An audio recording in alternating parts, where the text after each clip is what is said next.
Saya mau cerita. Jadi ceritanya gini, saya diikuti oleh seorang perempuan.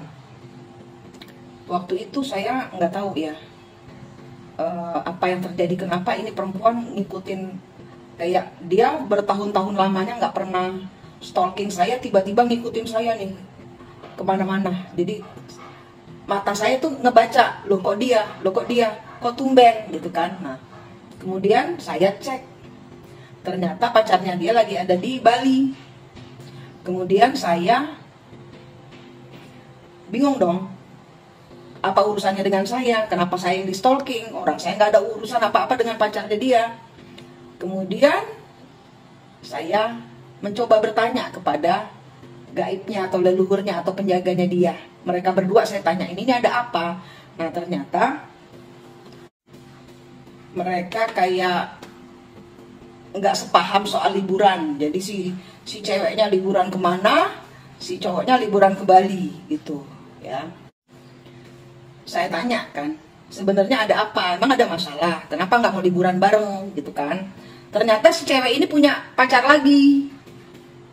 Dan mereka itu di negaranya, ini orang luar, di negaranya mereka bangun rumah bersama, tanahnya atas nama perempuannya, yang bangun rumah istana megah lah, ibarat kata istana ya, rumah yang mewah itu duitnya si lakinya.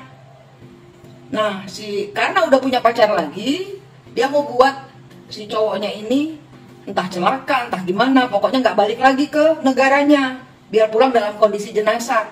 Loh, saya bilang, ya nggak bisa kalau kayak gitu. Terus maksud kamu nge-talking saya ini ngapain? Mau dibuat saya ini pelakor.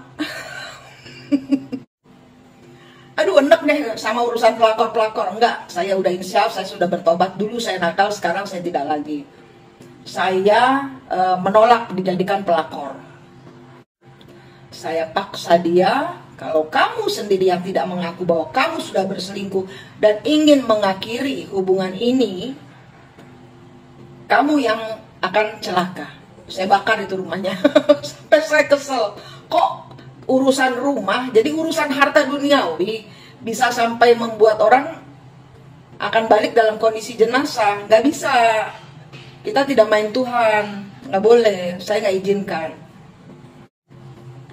Dan dia salah main, kan ketemunya saya. Coba dia cari perempuan lain, mungkin tidak seperti ini kejadiannya. Saya bolak-balik hidup dia.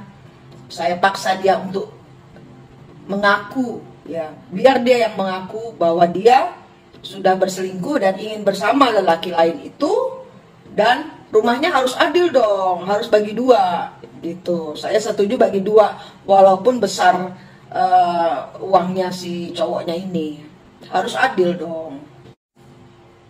Manusia ada-ada aja ya, kok mainnya sama saya. Salah mau jadiin saya pelakor, orang saya udah bertobat udah lama. Begitu ceritanya. Dalam hidup ini kita selalu dihadirkan pada masalah-masalah begini, pada masalah-masalah begini ini. Si cowoknya, saya ketemu sama dia, saya bicara sama dia, sebenarnya kamu punya past life trauma itu apa di kehidupan ini ya, yang di masa lalu, semacam masa mudanya dia bagaimana. Dia bilang katanya istrinya dia berselingkuh, kemudian dia mencoba memaafkan, selingkuh lagi. Ini siklus yang harus kalian stop.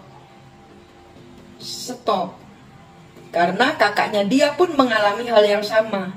Kalau ini laki menikah dengan si perempuan ini yang di luar, mereka berdua orang luar negeri, kemudian kejadiannya akan sama seperti kakaknya yang menikah dengan orang Indonesia dan kehilangan segalanya, bahkan kehidupannya, kewarasannya, kesehatannya, keberlimpahannya hilang semua gitu. Jadi kalau kita pakai energi negatif, kita akan ditemukan untuk membantu orang yang begini-begini ini.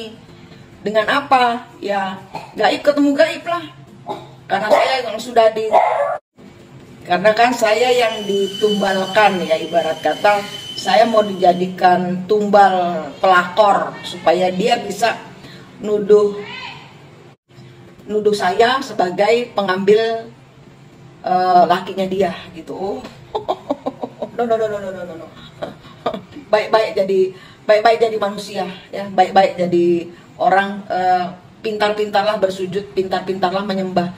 Jangan karena harta kayak gini silau menghilangkan nyawa orang lain. Jangan ya, Dek, ya, jangan.